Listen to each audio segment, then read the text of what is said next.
There are three things you can do to help us out. 1, you can make sure you subscribe to this channel. 2 is you can leave a comment here or on Apple Podcasts. And 3, if you really want to help, you can follow this link to see how you could be a supporter on Patreon.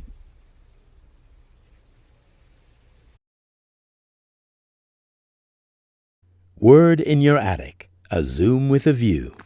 Well, welcome to another Word in Your Attic, where delightfully we are joined by the writer and the columnist who still bills himself proudly as the 41st best stand-up ever, the fantastic Stewart Lee. Stewart, welcome. Really nice to see you.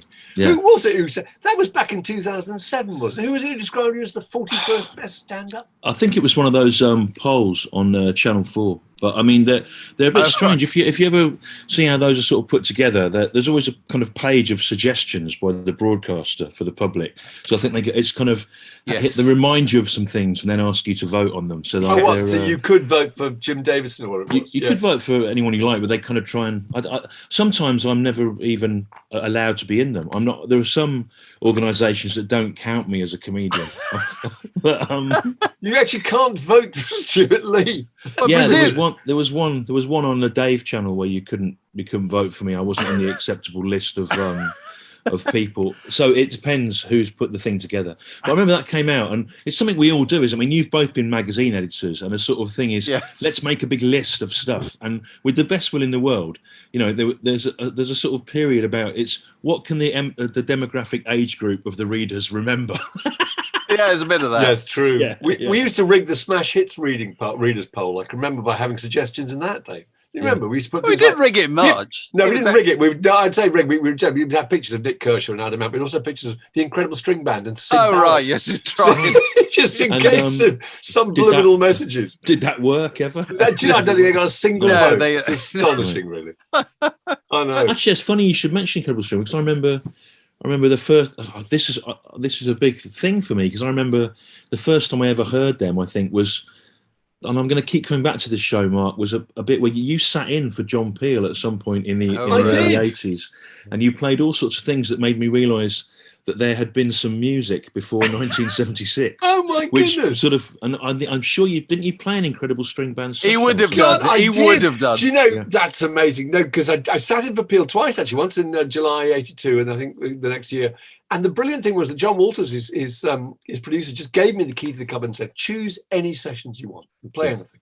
So I can remember what I played. I played the String Band, I played Sid Barrett, I played the Human League, I played Steel Pulse and Steel Pulse, yeah. God, you heard those? How incredible! And it was so the Soft Machine was this is the vinyl that came out later. Yes. And I got into Soft Machine specifically because of you playing that session, and specifically because of the version of Moon in June, which is just absolutely superb. Yeah, but I was a fundamentalist. I was a young NME reading kid, and I liked The Fall, and I thought that everything before 1976 was just people in loon pants singing about flowers, and it was very disturbing to a fundamentalist like me to suddenly hear something and think, well, that was really good, but there's a man with a beard playing it probably. I didn't know what to do. That led me down Soft Machine and Steel Pulse as well, who were, just down the road from me in Birmingham. Because, the strange thing is about that is that all that stuff was recorded by Peel for Peel, wasn't it? Yeah. It was. Yeah. In the years before that. In the years before year zero. Yeah. And then did that really get you to go back and investigate like stuff? Did you listen to Sid Barrett and things? But it was people kind of can't really remember, but it was quite difficult to find those things out, which seems amazing to people who are online now. You couldn't get a Soft Machine album in the Woolworths or the WH Smiths in Solihull shopping centre. That meant you had to go on a train to Birmingham and try and go to record fairs or things like that, and then ask the people. And often they would sort of shake their heads at you as if you would understand that you were asking for some impossible thing. If I remember, that's what dealers used to be like. When I remember there were two guys called Bill that both worked opposite each other in a shop in Notting Hill. And they had a row and divided the shop up. Divided the shop. And Bold Bill, once I asked him about finding a particular record, like the Seeds or something, and he went, no, you know what it's like these days. As if I would understand what that meant. But it was sort of before the internet. How accurate that scene was then in High Fidelity, wasn't it? When the Jack Black character won't sell the Captain Beefheart bootleg. Actually, if you can give me a second, because you might understand this, I can find something. No, while you're looking for it, I mean, I was working in record shops around about that time, and it wasn't so much being able to find things; it was the fact you couldn't even be sure that they existed, or the people existed, because there were no reference books. There were no reference books, so you held. I'm still carrying around cardboard boxes of fanzines and things because that was the only place you could find out about things, and I've forgotten that you don't really need them now. This is what I found it, right? I've been trading with a fellow record collector nerd, Paul Simmons of the Bevis Frond. I've been trading lines that we've heard men say in record shops in the 90s. Oh, good. This is good. And Paul once heard the bloke on the right in Plastic Passion say this sentence: Joinson, that's Vernon Joinson, who writes these big books of catalogue numbers of records. This sentence, unsolicited, Joinson has discovered 15 seconds of studio dialogue on a Jason Crest acetate.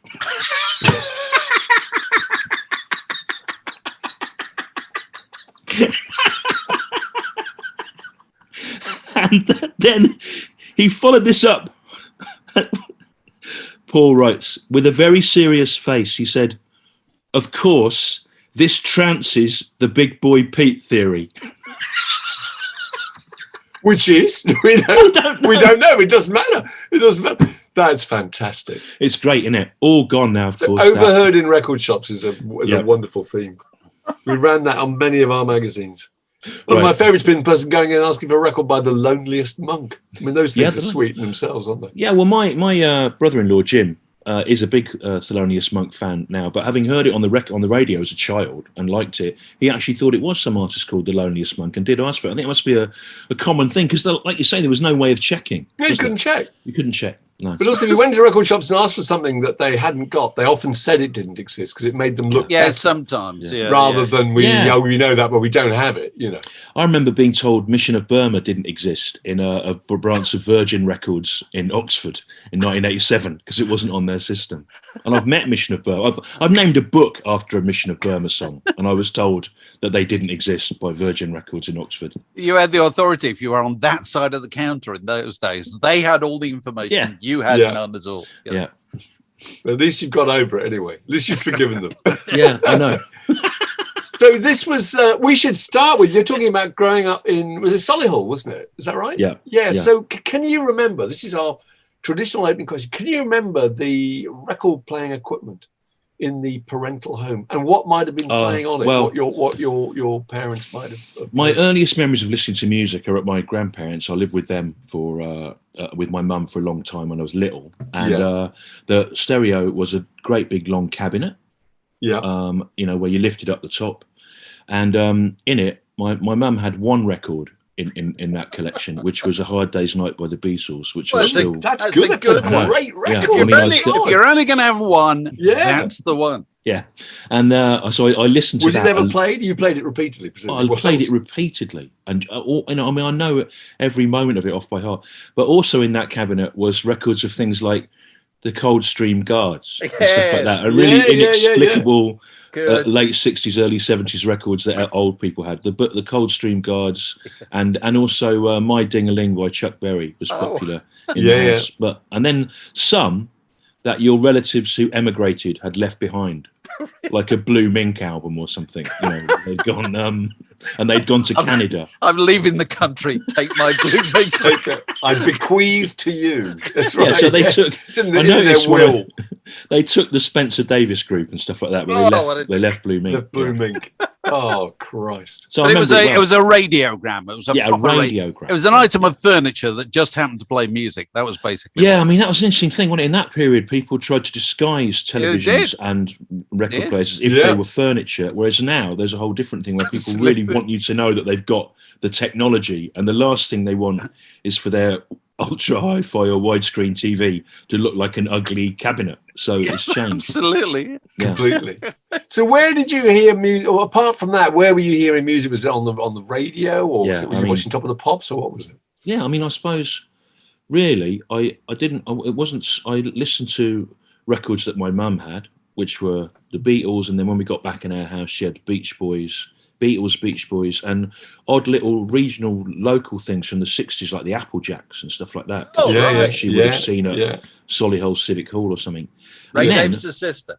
Yeah, and then what I used to buy as a kid was those sort of Jeff Love albums of disco versions of science fiction theme tunes, which I think are probably worth loads of money now and are probably sampled by hipsters and re-released by Johnny Trunk.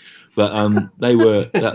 And then the first sort of record I bought of my own volition was the second Madness album on a cassette, which of course is a really, really great starting point for a 12-year-old to get into music, because it takes you back to old reggae and across to Ian Jury and things like the Kinks, and you're sort of parachuted down into a really good start point for being a fan. And actually, that's one of the things that we can have on with the kids that they like. 2 years back, we all went to see them at the Roundhouse when they did their set from 1979 and a greatest hits set, and we were in the bar waiting to go in, and they started playing One Step Beyond, and the kids shouted out, "One Step Beyond," and they ran in, and I thought, oh, great, job done. I've done something useful in life to make them like that. So did you used to do the Nutty Train with your mates at school?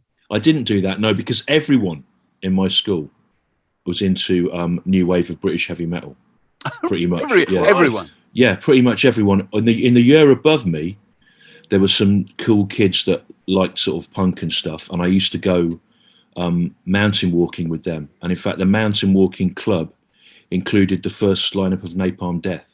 That's right. I've read you talking about that before. They were in your class or something, weren't they? They were in the year above me. I used to go, and I did I did a routine. Am I talking too much? Is this that's the idea. So I did a routine about going orienteering with Napalm Death, right? Yeah. And then I found out there's a wrestler who likes me called Zack Sabre Jr. He's quite famous, apparently. And he's decided to call his signature move, which is some kind of scissor kick across the neck, orienteering with Napalm Death as a result of this routine. And there's a wrestling video game you can buy where you can play the move of orienteering with Napalm Death. So it's put this kind of strange phrase subliminally out into it's out there. Yeah, and in fact, I've got some demo tapes. Hang on, I'll get them. This is pretty good. Oh, go on. This is good. This is terrific. That's good, isn't it? I know. 2 more from them after the news. Yeah. Extraordinary. I wasn't even going to get these out. What we've got here that's Napalm Death's demo tapes from school. Wow. Oh, my Lord. Yeah. So were they called Napalm Death then? Yeah, they were. Yeah, they were called Napalm Death. But there's no one, only the vocalist made it onto the first album. But they had stuff on these crass bullshit detector compilations and stuff. So, yeah. That's fantastic. Oh, that's not Napalm Death. That's something else. That's Napalm Death there. With handwriting. Do you remember Hiroshima? Distant memories of the mushroom cloud. Let's see what's in here. Happy days. There's a little handwritten. It breaks the ice at parties. Oh my Lord, that's amazing. Brilliant. Yeah. Punk is a rotting corpse. That was the best. That's the best one. So yeah. But the stuff you like, was that partly as a kind of a reaction against the new age of British heavy metal? I can't remember who that was. There was that Saxon and Samson. Diamond Head, who we realise in retrospect were all right. Well, I just started listening to John Peel, kind of by accident, really. Yeah. And then, So this was 82, talking about 82, 83, wasn't it? 81, 82, 83. I mean, from then until I left home, really. And it wasn't just the music on that. I liked the new alternative comedy, but if you lived not in Soho, you couldn't really see it because that was the only place that it was. And Peel would play weird things, like a session from Ted Chippington or from Eric Bogosian, the American performance artist stroke comedian. and he did sessions with John Hegley and stuff. So it was also a little. Oh yeah, the Popticians. Yeah, it was also a little way into that world, you know. Hegley had a great record called "I Need My Glasses to Find My Glasses." That's right. Yeah, that's right. I remember that.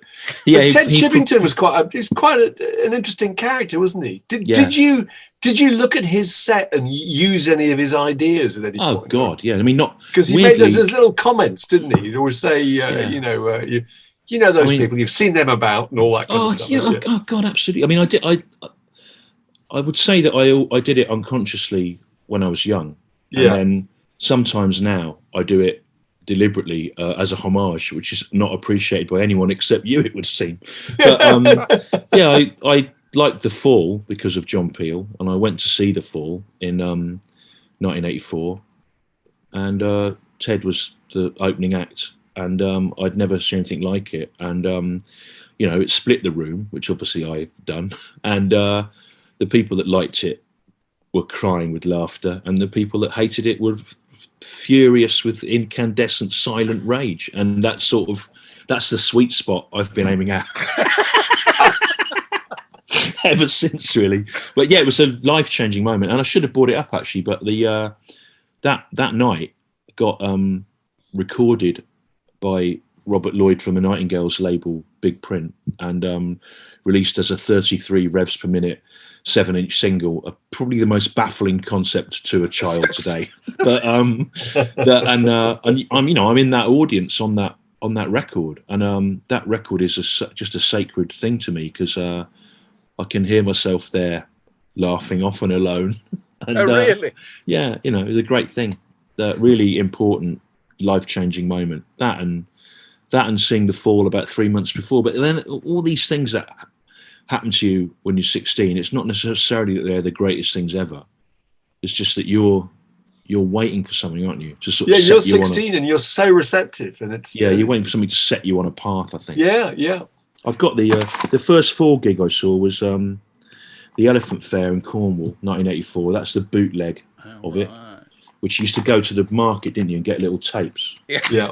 And that's the ticket, and that is Paul Hanley's drumstick, broken drumstick, thrown from the stage in Cornwall in 1984 and caught by me in the audience. So there's a bit of. The Fall are so many football analogies you could apply to The Fall, because they've had so many different lineups. But always had the same captain. Was there a particular lineup of The Fall that was the one you remember the fondest? Well, the one that I think has got loads of the best highlights is the sort of 79 to 83 kind of Paul Hanley, Steve Hanley, Craig Scanlon, Mark Riley sort of one. Yeah. But in the last 10 years, where the lineup was pretty much stable, that group was one where I think as fans, we all felt we had a stake in it, and we started to feel like we recognised those people's contributions as individual personalities, and they kept the work going without the discernible drop in quality that normally happens when those sort of groups reach their heritage stage. It never became that. And funny enough, I was in FOP Records yesterday, and I had a coronavirus filter mask on that I'd bought off a dodgy website, which had a picture of the 77 Fall lineup on it. And the woman behind the counter started talking to me about The Fall, and we both talked about how we just missed being able to go and see them twice a year, not unlike a football team where you went to support them, right? And if it was bad, that didn't even matter, because I told you it'd be shit. It's preferable. In fact, it's better. It's better because it's part of the rhythm of what they do. That's what football fans bond over. That's what advertising always gets wrong about football. They always say it's brilliant. No, football fans go, it's miserable. Yeah, you come in, that's what you want. Yeah, it was part of what they bond over was people following the ebb and flow of it. Yeah. The fact that one night, unlike, I went to see 21 Pilots with my son, which he really likes. They're a big sort of a massive American thing, but it's all because it's sort of going to click tracks and it's really precise, and the par cams have to go off at certain points. There's no room for for spontaneity, although it's a very exciting show. But with The Fall, the next night, the song could go from 4 minutes to 20. Right? Yeah. With and so that the bootlegs became interesting and the online discussions became interesting. And you always had the feeling that you'd missed something. If only you'd been there that night. It was elusive. Yeah. And I think it was like football in that way. And as much as you sort of supported the team, you were loyal to it. And also for 20 years, when I went to see them, all the time, you were sort of you kind of became on nodding terms and speaking terms with people that you'd see at the same things, and you did feel part of a kind of a community on some level. And how strange that such a hostile and unfriendly group would create this rather delightful community around them. That idea of disappointment is because that's what a lot of the songs are about, aren't they? Skepticism and disappointment. So that's part of the rhythm of what they do. Yeah. Did you see that fantastic book by Bob Stanley and Tessa Norton, Excavate? I'm sure you've seen it. Yeah, I did. I mean, I got asked to contribute to it, and I was supposed to be writing something about The Fall and comedy, and it was such an important thing to me to get it right that I tried, like someone failing at their penalty kick, and I didn't in a World Cup, and I didn't manage to give it in. But actually, I was very happy about that, because when the book came through, I was able to just sit around and enjoy it as a customer and a consumer rather than... Because I seem to ruin all the things I like by ending up having a professional stake in them. So it was really nice to just get it. It was a great book, yeah. Oh, it's lovely. Just the way that everything they did was part of their folklore, writing the press releases, the way he wrote to all the letters he'd written to fans. Yeah. It was amazing. So talking about, you started to recognise fellow Fall fans at gigs. Do you have the same thing as a performer, that you go out on stage and you instantly look out at the audience and think, oh, it's him, it's her, it's... I mean, people come back and then they bring their parents or they start bringing their children. And so, over the course, it's been getting on for 30 years that I've really... it's getting on for... Well, it's about 2004 that I decided to sort of systematically not worry about the bigger picture and to just keep doing gigs and writing a new tour the next year and coming back again and building and building and building. And you do see the same people. And I always jump off stage at the end. I run through the audience, and even in the Hydro in Glasgow, I can get to the merchandise stand before the people at the back. And then I like to be on the merchandise stand with the guy that I tour with, selling all the stuff and meeting them in a really happy, positive, cheerful way, which is the opposite to what I've been on stage. It seems like an extra joke to me that is revealed as a construct. And Hegley, actually, in 2005, when I just couldn't make a living, Hegley said to me, always have something to sell, like a little book or a CDR or something. Then people take it away, remember that they like you, and they come back.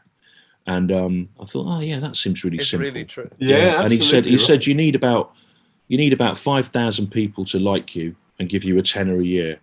And I thought, yeah, it's not rocket science. And yet, when I was with big comedy management, it seemed to have become so complex and to involve huge financial risks that were unrecoupable. And so once I bounced it all down, but yeah, you do see the same people coming back, because I think they, I'm a sort of trusted brand, I suppose. It's interesting what that advice, because people want to buy something, don't they? Yeah, they want a souvenir. Yeah. There's a friend of mine who was a vicar's wife, and she was taking a class of kids to see around the church. Hands up, will there be something to buy? Yeah. And she had to think like crazy.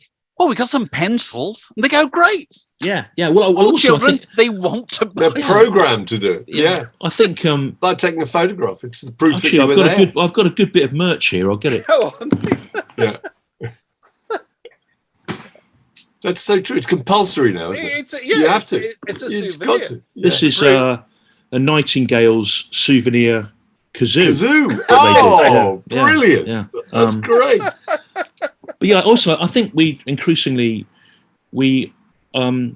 as music fans, you have a tacit understanding that the digital revolution has meant that very little of the money for music is finding its way to the artist. So if you're buying Give it to them. an object off them, I talked to Mark Eitzel once, who you remember from American Music Club, and he'd been signed to Virgin and everything and dropped by them, and he said the most he ever made off a record, which was about $5,000, I think, was from a CDR that he pressed up 500 copies of and sold himself over a table himself at the end of gigs. And that also made me realise, when I tried to bounce the stand-up down to a workable way, about controlling the margins so you could keep working as an artist. So I was using their sort of models. This is a good one, though, isn't it? The kazoo. That's really good. Yeah. I love the way you talk about. I've seen you a couple of times at Leicester Square, and you talk about the techniques used in comedy and the mechanics of comedy. I love all that. And I read something once where you were talking about John Coltrane and Miles Davis. I think you like Miles Davis very much, and talking about how they're different. The way they play is like different approaches to comedy. What did you mean by that? It was really interesting. You know what? First of all, can I just express the caveat that I do find it quite funny when people from the comedy community compare themselves to great artists. I don't want to name any names, but there was a comedian who I once saw say that he always bore in mind Bob Dylan's mantra that an artist is always in the process of becoming more like himself, or something like that. And the next thing I saw him do was a joke on Mock the Week about how Susan Boyle had a hairy face. And I wondered how those two things squared up. But anyway, the difference the difference between we're gonna have to Google John Coltrane and is like, well, I suppose Coltrane fills up all the space, doesn't he? He fills up all the space, and you see this, with Jason Byrne or Eddie Izzard or whatever. And then Miles Davis lets everyone else make loads of noise and then creates a space, and then we'll just drop two notes down into it that are the perfect thing for that time. Yeah. And, I know when I used to hand in scripts to when I was doing Comedy Vehicle on television, way up the line, they'd get to some executive producer, and some weeks there literally didn't seem to be enough words that could possibly have filled half an hour, and they would come back and they wanted you to hand in a kind of essay, like a feature, funny magazine column. But the main thing I think about with the jazz musicians, and I have ripped off a lot from free improvisation. In fact, this is my celebrity mastermind trophy when I won answering questions on Derek Bailey. Free improvisation. Yeah, but and I think that it's that you when you listen to My Favorite Things by Coltrane, if you find like a half-hour version of it from Japan with Pharoah Sanders or something, at the start there's the Rodgers and Hammerstein tune, then it goes all over the place to outer space, blah blah. But then he gets back to it at the end, and you sort of, the audience sort of know that at some point they will return to familiar territory. And I think what you can do with a long, shaggy dog sort of story routine that appears to be going nowhere is, as long as you create within the opening sentence the impression that at some point it will be resolved, then you can go wherever you want. You kind of have the fun of going anywhere. And I suppose that's what I take from it, really. And also, two things is pinned up on the kitchen door downstairs, and people can find this online. There's 2 pages of a notebook that Steve Lacey, when he was working with Thelonious Monk, wrote down wise things about performance that he thought Monk said, and they're all great. Not all of them are applicable to me. For example, they tried to get me to hate white people, but I'd always find one that I liked. It's not really relevant to me. But the phrase, what happens in the room is the show, that is a good phrase, because it means you have to kind of embrace the problems and sometimes make it worse before it gets better. And Derek Bailey was very good on that. Superimpose something on that room. Yeah. I mean, Derek Bailey, I saw him at the Royal Festival Hall with Ruins, Japanese sort of free rock trio. 25 years ago, and he was sort of lost in thought playing the guitar, and he actually walked into the back wall of the South Bank Centre stage, kind of brick wall, and the guitar, which was plugged in, sort of made a big clanging noise. I think it was part of the London Jazz Festival, and you could see some of the jazz fans thinking, oh, that's a bit embarrassing. He's banged that guitar into a wall, right? So what he did was he looked at it, then he did it again, and he made... That's jazz. Yeah, he made the clanging of the guitar into something deliberate. The basis of that bit. Yeah, and so I kind of think when you're improvising in stand-up, or even when you're writing it, and screenwriters say this, don't they? They say put yourself in a place you think you can't get out of, and then see what happens to get out of it. Sometimes you will, but often the whole night will be ruined. So, when something goes badly wrong for you on stage, because you have to take that risk. I mean, do you go home and sleep, or are you tossing and turning, or whatever? I mean, do you develop an ability to just get over that? And think, no, we never do. And my wife, Bridget Christie, is a comedian as well, and it's one thing we talk about, which is just not only can you not sleep after the bad ones, but you can't sleep after the good ones either. So basically, you can't sleep. I mean, look at me. I look 70, and you can't sleep after the good ones because you're just full of adrenaline and euphoria. It's terrible. Then, if a bad thing happens, it turns into a good thing. For example, in Bristol, okay, I lose and gain weight a lot on tour. It's either that or a symptom of heart disease that I don't know about. By the way, it goes up and down a lot. And so I have about 3 different pairs of jeans that are they go up and down during the tour, right? And I was on stage in Bristol and I was doing this bit, slagging off everything, how rubbish everyone was and I was the best and whatever. And my trousers started to fall down. I could feel them falling down. And then I thought, well, what if I just let them fall down? What will happen, right? So they did fall down, and I just carried on. All the way? With just my pants, without acknowledging it? Pretending you didn't realise it had happened? Acknowledging it, yeah. And as I was doing it, the conscious part of my brain thought, well, this is perfect because what a clown has to have some tragedy, and in comedy, someone who's taking a high status position, it has to be undermined. And so this is even better because I'm complaining about all these people and criticising them in a mad rant, but my trousers have fallen down. And then it worked so well that the next night I had to work out how to do it again, right? So I had to get slightly too big trousers, but find some way that they wouldn't fall down and then I found if I got them about 2 inches more than they were supposed to be, I could just put my hand in my back pocket before I started the bit and sort of push them down over the curve of my buttocks. And then if I did a little twist like that, they could sort of go, right? So then it's like things that start of it as improvisations that are noble that become vaudeville hack shit. Yeah, like Brian Ricks. 24 hours. Yeah, I know. Yeah. Calamity. It's Arthur Askey. Yeah. Oh, that's fantastic. Hey, I'll tell you what I've got here. This is go on. Go get some. Yeah, go on. This is Mercury Rev. I think I saw all their first few British gigs. I liked them more when they were a bit unpredictable. They used to have a big fat guy who used to just sort of sabotage things, and they smashed a piano to bits. At the, I thought I was going to say that looks like a split. Yeah, they smashed a piano to bits on stage at the Clapham Grand and threw the bits into the audience, and that's one of them there. Yeah, that's terrific. Brilliant. What else you got in the way of records then? Have you got some other old sleeves you can dig out? Yeah, well, I got I bought that up because that's my favourite album, but we've sort of done that as well. Oh, right, okay. Yeah. And I bought that up because I wanted to tell you that you made me listen to that. I know, I'm so touched by that. It's so fantastic. Then I've got this, right? This is pretty good. This is a promotional poster from 1967 for the West Coast Pop Art Experimental Band. Oh my goodness! Yeah, which is done. That's fantastic. Yeah, by the guy that went on to do those packaging for guitar strings. You know the ones I mean. Oh, I can't remember. Oh God! No, but that's extraordinary.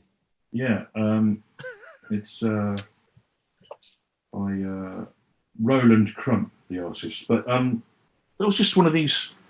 That was another thing where being an early 80s late night Radio 1 post-punk purist, sort of jumped the tracks. And I remember Andy Kershaw playing a West Coast pop art experimental band record in about 1984 and thinking, oh my God, because I thought psychedelia, you think it's like, I thought it was sort of people with little capes on playing flutes and, you know, like the sort of thing that would be the psychedelic band in a Carry On film set in 1968. You know, caftans, beads, joystick, finger symbols, or in. Well, actually, I was about to say in the Norman Wisdom film, "What's Good for the Goose," but actually that's the Pretty Things, I think, and it's not bad. Oh, is it? But under a false name. They're actually they're in a Norman Wisdom film. I didn't know that. Yeah, in What's Good for the Goose, where he's a middle-aged guy who gets a lift off some hippies and he goes mad and he goes to see the Pretty Things. But then I'm going to have to look up. Yeah, I've learned something. Yeah. Then did you know that, Dave? That's brilliant. I did know that. That's right up our street. Yeah, and then I thought, well, this is amazing. This psychedelia. I thought it was like Rupert Bear, you know, things like that. And then you try and find a West Coast pop art experimental band record, and it took me about 15 years to find the ones that I wanted. And then suddenly, I remember in 1999, I was in an office and it had the internet, which I didn't have at home. And I went, oh. And then they were just there. And it was really a question of what were you prepared to spend, really, rather than, you know, that you'd never find them. But anyway, this guy, there's an eccentric billionaire psychedelic archivist, and he asked me to write some sleeve notes or something for a West Coast pop art experimental band reissue. And I do loads of things like that, and I'm a bad person because I'm so flattered to be asked that I always do them for nothing, and I undercut legitimate writers like you by saying I do it. But anyway, virtue is its own reward, because about a year later he gave me that, and that's an amazing thing to have. That's a great beautiful thing. It's an amazing thing to have. It's a great thing to have. Fantastic. So are you a collector of stuff? I mean, do you keep records and CDs and so forth? Yeah, I do, and it's really I think it's a problem now, and because I reviewed stuff for papers for a bit. I actually reviewed stuff for Q for a little bit in the early 90s as well, and then you get on these lists, don't you, and stuff just comes, and you think, when you're a kid, you think, wouldn't it be great to get free stuff? And then it overwhelms you, and you feel you have a sort of responsibility to the artist to sort of listen to it and help them. And then so at the moment I'll show you what I'm doing at the moment. That's a very responsible attitude, Dave. The idea that you had a responsibility to the artist. I can remember getting a bit fed up. What I'm trying to do to deal with this, with the CDs, is I'm taking all the CDs out of their plastic packaging, and I'm putting them into small plastic wallets, and then I'm filing them away by genre in these cardboard drawers. And this is a fairly loose thing of British Americana, Summerhill, the Mekons, the Rocking Birds, stuff like that. So I want to know what your categories are. We need to know. Well, if you've got the British Americana, what else? They're stupid, right? I've made a rod for my own back. That's fine. And Paul, who sent me that quote about Jason Crest, he said, "You're an idiot. You should have just done it all in alphabetical order because you created." And I have, because it's ridiculous. So I've got what have I got? I've got sort of things from Liverpool, like Echo and the Bunnymen and Shack and right. It's Immaterial. So is that a genre? You've actually got a Liverpool section. But they're not old things from Liverpool. Like the Beatles aren't in there. Are not there. Yes. No, the Boo Radleys are in there, but they should probably also be in that section, which is sort of kind of post-punk and C86 and the start of Creation and shoegaze and stuff. But it's not that. There's another, but I haven't called that post-punk because that's there. But that's got the things like the Waterboys in it. So it's sort of an XTC who I thought they couldn't go in there, which is punk, because they've sort of went all more interesting than that. Then I've got power pop there, which annoys me because it's American and British, whereas everywhere else I've managed to make regional distinctions. That's American garage punk there. Right. That's British and Irish garage punk over there. That's Texas, right? Which is all 60s Texas psychedelia, like the 13 for Elevators and Bubble Puppy. Yeah. But I've put the Black Angels in there, who are from now, because they sound like they should have been from then. I mean, it's ridiculous. And then that's kind of California punk. But I've put the Cramps in there, even though they were based in New York, because lots of the lineup all ended up in things like the Gun Club and stuff like that. It's idiotic. This is the most convoluted thing I think I've I know. ever heard in It's my like life. something that would absolutely breathtaking. If it makes you find something to play, that's fine. That's all it needs to do. You must be constantly finding things by accident and just thinking, well, I'll play that instead because I can't find the very Cramps. Didn't Joe Boyd have that system? When I interviewed Joe Boyd for years ago for Mojo. Oh yeah, every ninth record. He had a load of records like I've got behind me now. Yeah. And I think he did. So he had a system like every day I picked the 11th record or the 10th or whatever it was, right, and play it. Yeah, and just starts there and goes 11 and gone right there. Well, I think it's as good as anything. Actually, what I'm doing is obviously someone who's frightened that they're losing control of life and the world and is trying to desperately trying to superimpose order. That's superimpose order on it, but it's actually revealed within that an unmanageable chaos that's even worse. Made it worse. It's like Daniel Stern in Diner, isn't it? That famous scene in Diner where his girlfriend puts the Charlie Parker record in Soul or whatever, and he's beside himself. Well, you know what? Someone it's did the that end of to the me. relationship, I think. Isn't it? Yeah. Someone lived in my flat when I was away, and for a joke, they took loads of albums out of sleeves and put them in the wrong ones. And I'm actually... Oh, that's terrible. Oh, sleeves. But they're the wrong sleeves, not just the wrong place. Yeah. Well, then they're lost forever. I was reading a biography of Philip Dick during a particularly bad relationship, and his wife smashed all his jazz records up. And I just thought, if you're a certain kind of person, that would be just the worst. It's kind of the worst thing. Although what I've managed to do is just make it, ruin it anyway by taxonomy. But yeah. So what's worse, having them all smashed or everything deliberately put in the wrong container? Well, at least if they were smashed, it would be over.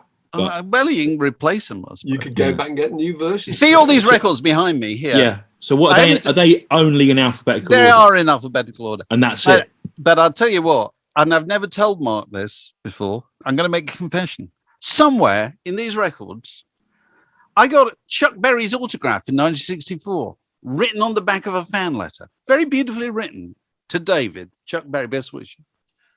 And I thought, years ago, we're going to put that where I won't lose it. I'll put it inside a record.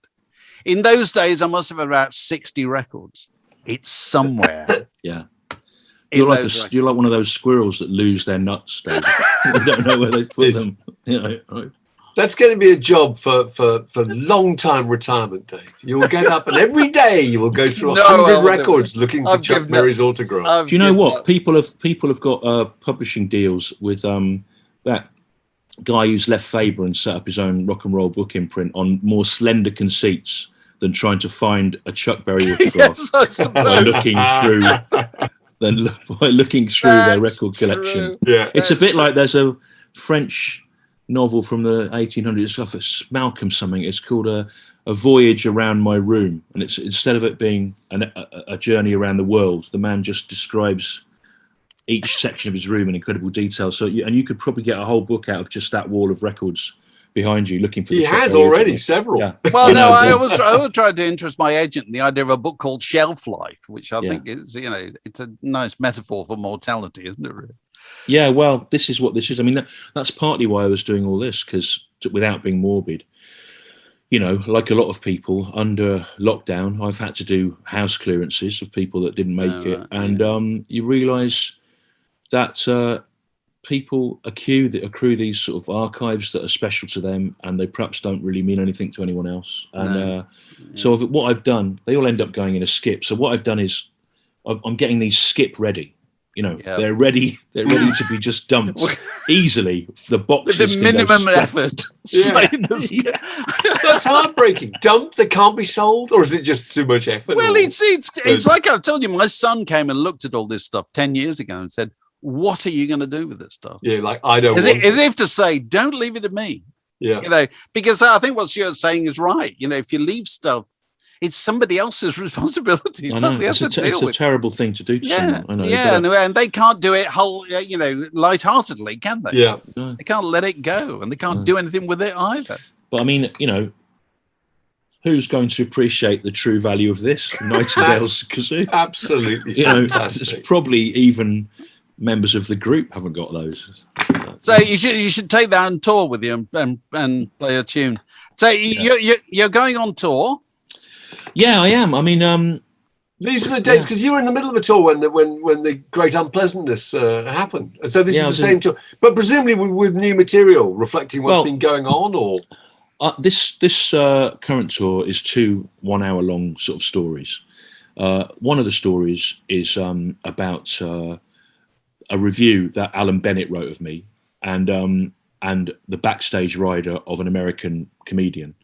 And it has a huge prop in it, which has been in storage for 2 years, which is based on a famous Buster Keaton physical comedy routine. And I perform it every night at no small personal risk.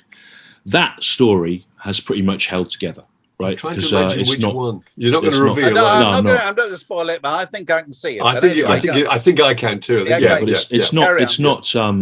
That one will hold together.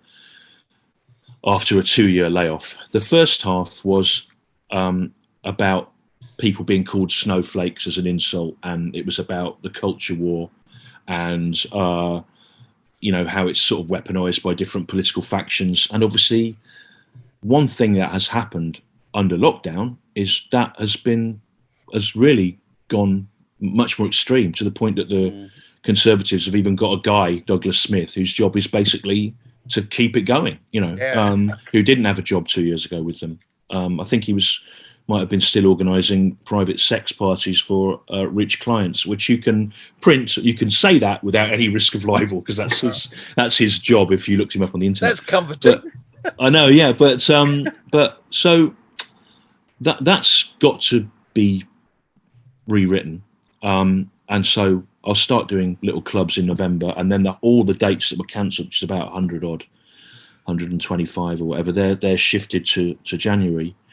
And then I'll have this strange audio knocking around of a sort of lost show, which I might try and do something with.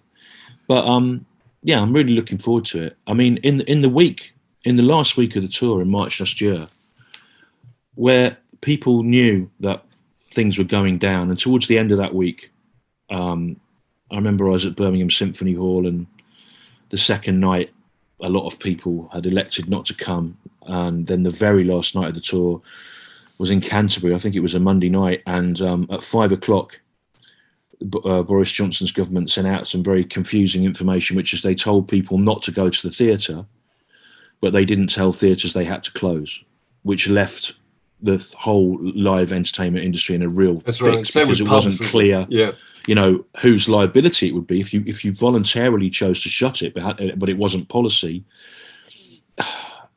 People can't afford to take that kind of hit, and so they went ahead with it, and half the audience came, and there was an atmosphere of just hysteria. It was hilarious, and it wasn't anything to do with me, really. It was just sort of like being on probably for the band on the Titanic or something, it was mad. And then I remember we got in the van the next day, me and James Singley, who does all the hard stuff, and he said, probably be about 3 months, he said, I'll put the massive hilarious prop in my sister's garage and all the boxes of merch. Oh, joy. Here we are, See you in June. Get it moving again. So you had half capacity in that last show. What do you do in those cases? Do you shuffle everybody to the front? Is that what's your natural? Well, it doesn't normally happen now. It was just because they decided not to come out. Normally. I think they were trying to probably sit apart from each other, Dave. It would have been cruel. It would have been cruel to herd them into the killing zone of the stalls when they tried to spread themselves out around the theatre. But it's going to be. I'm really looking forward to getting back, and I think I've been to see some little comedy shows in the Soho Theatre and in London, in the Hen and Chickens upstairs in Islington. You know, and it's been a really good atmosphere. Although I actually went to see some friends of my wife's who were circus performers at the weekend in a park in Hackney, where they were performing free because they were trying to warm up again and work out how to do. So it was very funny. So we're used to seeing work in progress comedy or bands doing a new, try out, let's do an acoustic set and figure out some stuff. But to see trapeze artists trying to kind of getting it wrong, tightrope walkers, tightrope was fucking it up. It must be odd if you have a night off for being a tightrope walker. Yeah, they need to get back into it. Hard to keep the act going during lockdown, really. That's well, it's the kind of thing. I mean, the worry with stand-up is that doing what I do to the size of crowds I do, which they're not as big as loads of people, but they're big for a weird act. It's sort of, it's the kind of thing you think if you stop to think about it, you go, I can't do this, And I'd imagine if you've not been on a tightrope for a year and a half, you might look down at it and think, this is no way to make a living. What am I doing? It's a proper job. Yeah. Well, look, Stewart, it's been lovely talking to you. It's been great fun. I have to promote things, don't I? Can I just say I've got this film that I worked on with Michael Cumming from King Rocker, Brass Eye, about the Nightingales, and that's sort of, I think it's still on now it's TV, but it's also going to be it's going round some art centre. It's at Cannon Hill Arts Centre in Birmingham in December, and I think it will have got an interesting little radioactive half-life where we'll be doing it at places. So, yeah. Okay. Well, we'll give that a plug in the blurb here. We traditionally finish by asking people, what is the greatest record ever made? You may have shown us. I think you've probably shown us, haven't you? Well, again, it's sort of partly what we were talking about. I mean, I think it's this, right? Okay.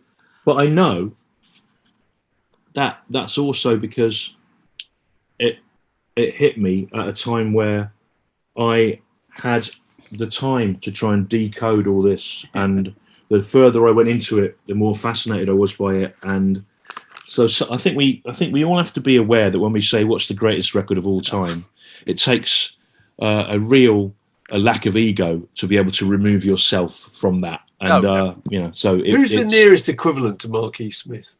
What now? Yeah, because I just can't think of an equivalent historically. Really, I mean, it's absolutely amazing. Well, yeah, I mean that's the thing, isn't it? It's sort of within a year of him dying, I found I was listening to the music differently. I was starting to find loads of it funnier, and I felt like I understood it more because we were removed from being in the process, and you could take a bit of a step back. But I don't know.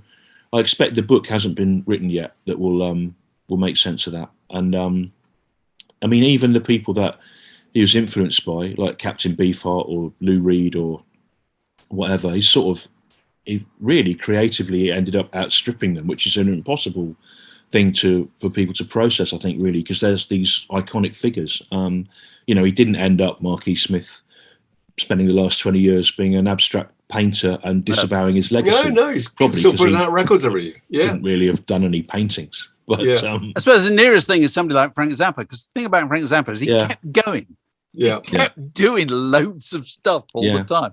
Well, this often comes up, and I'm aware it's become a bit of a cliche of things that I say, but about 15 years ago, I had to go and meet Julian Cope at his brilliantly mad house near Avebury.